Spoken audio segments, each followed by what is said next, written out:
Peggy 18. Previously on Brotherhood Diaries. Rome is 3 times the size of Florence, so it made sense for us to introduce the horse in the city. As a player, you totally get to customize your own assassin. With this, the player will have some pretty kick-ass allies to help him fight the Borgia.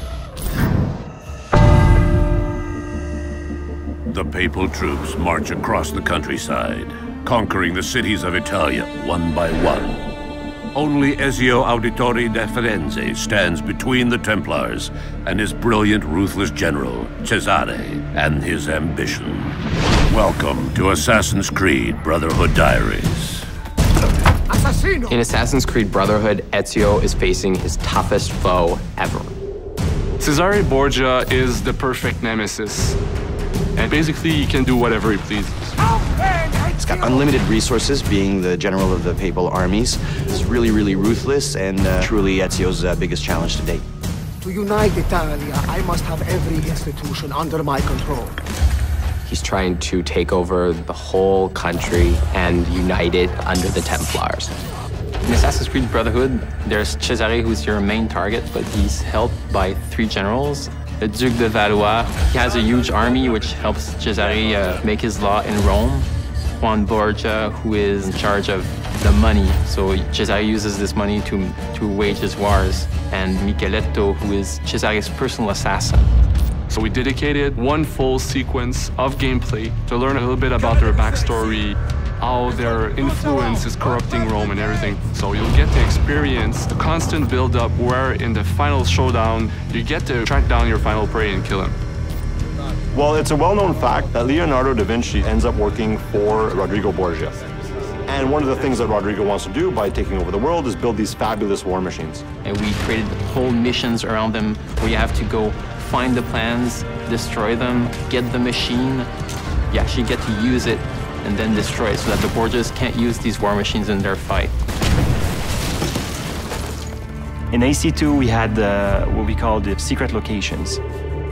People really loved that, so we decided to bring them back in Assassin's Creed Brotherhood with a twist, of course. And once you find them, something interesting is going to happen.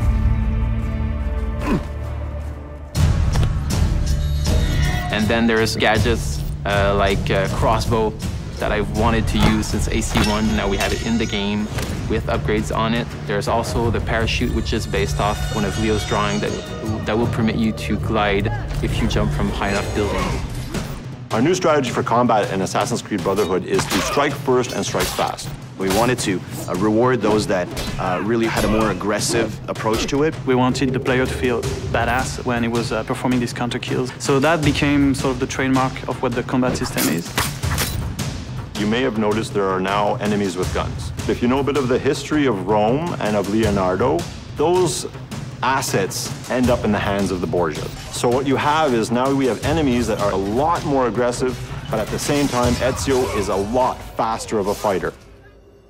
The Papal Guards are basically the ultimate elite guards that we're going to have in Assassin's Creed Brotherhood. Their sole purpose is to kill Ezio.